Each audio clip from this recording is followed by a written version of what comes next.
Welcome to another video interview from Junior Mining Insights. Richard Belcher, Managing Director of Tertiary Minerals, joins me today. Thank you for making the time to fit us in, Richard. With the recent news with the up-and-coming drill program at Mushima North, I imagine things are getting pretty busy for you in Tertiary Minerals right now. Yes, they are, Ryan. Yeah, thanks for having me. It's certainly an exciting time for us. As we released just this morning, we're in the first steps of now doing our follow-up drilling at Mushima North. So our sort of forward team doing the logistic preparation for the drilling program are already heading to site, and the drilling crew, our technical team, and myself will be heading out early next week for the drilling. So very exciting times indeed, and looking forward to being on site, seeing those holes drilled, see the rig turning, and seeing what comes out the ground. Well, I'm sure investors will take great comfort from knowing that you yourself are heading out to supervise things. For those investors who perhaps aren't familiar with Mishima North and the work that's been done there to date, can you give us a bit of background on the project and the targets you're going to be drill testing? Okay, yeah. So Mushima North is one of our portfolio projects out in Zambia. This one is located in the prospective iron oxide copper gold, so the IOCG region in central Zambia. Um, it's quite a large license by Zambian standards. It's somewhere about 350 kilometers squared. And it's located about 20 kilometers to the east of the historic Kalengwa mine. This is a historic copper silver mine. It's well known in Zambia because it was the highest grade of the historic mines. Probably averaged about 11% copper, somewhere around 80 to 100 grams a ton silver. So really well known, and most of that ore was sort of direct shipped ore up to the copper belt for treating. So it's sort of got a great location. This license. Um, in terms of the prospectivity.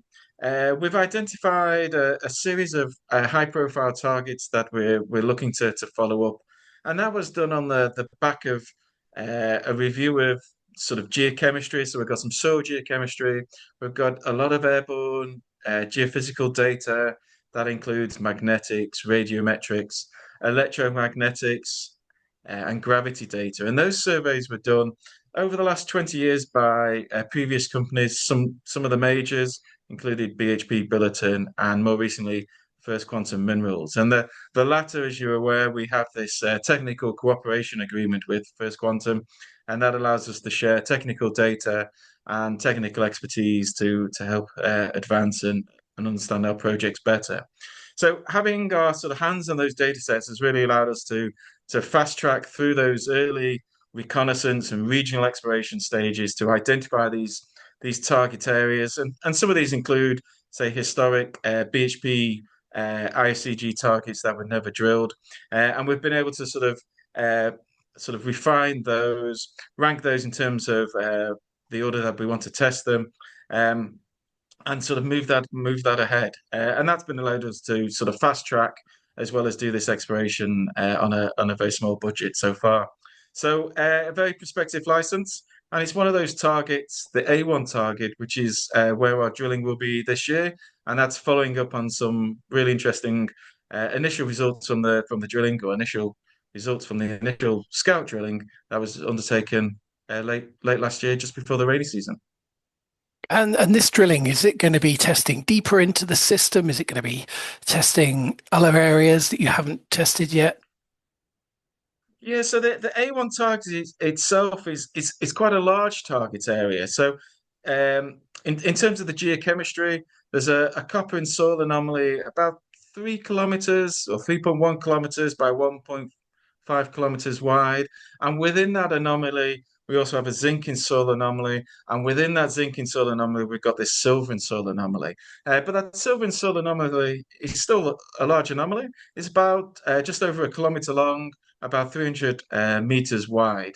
And it was that drilling within that silver anomaly that we did last year, which gave us the really interesting results. And that's where we identify these broad and thick intervals of silver mineralization, um, sometimes associated with copper or zinc mineralization as well. Um, and what we got from that is this sort of broad interval, about 350 meters wide, mineralization going from near surface down about, between sort of 50 and 70 meters downhole. And many of those holes ended in mineralization. With grades of those over those intervals of around about, say, 20 grams a ton or so, silver, 20 to 30 grams a ton. What was really interesting in some of those holes is that some of the better intersects, so some of the higher grade intersects within those wider intervals, were at the base of the holes, and the holes ended in mineralization. So part of the aim to sort of to circle back to your original question is to test some of the down dip extension. We were getting these high grades, as I said, sometimes double the wider intervals in terms of the grade, so sort of 40, 50 grams a ton silver over 10 meters or so at the bottom of these holes. So we're going to be testing further down dip.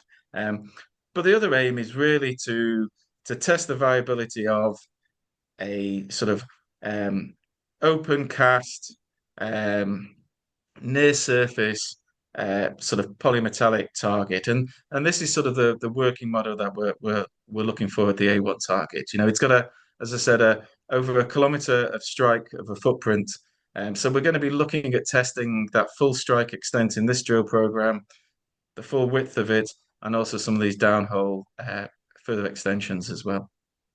Plenty to keep you busy when you're on site then, Richard. In terms of timeline, when can investors start to expect to see these results come through? Yeah, so as I said, we're hoping to mobilize early next week. And these timelines tend to be a little bit fluid with drill programs. There's a lot of logistical parts that sort of go together. The drill program itself will probably take 2 weeks or so. We'll be analyzing on site with a portable XRF reader again. That's going to give us information, sort of semi, quantitative information regarding the copper and zinc values. And that similar process to what we did last year and commonly used throughout the Zambian exploration industry. So we'll be getting results almost in real time based on those holes. And we'll be looking, once we've done sort of our internal due diligence on the quality of those sort of internal assay results, we'll be looking at releasing them sort of in due course as the drilling program goes on. And we'll also be using that data to submit samples to the assay labs as well.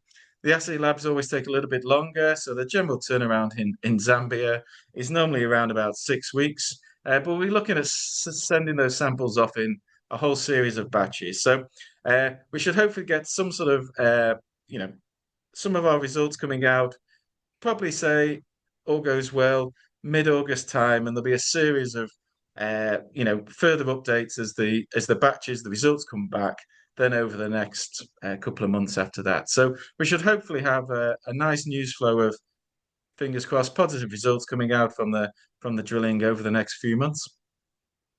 Perfect. Richard, it's been fantastic having you here. Please do come up and update us again when you have those first set of results back. And thank you very much for your time.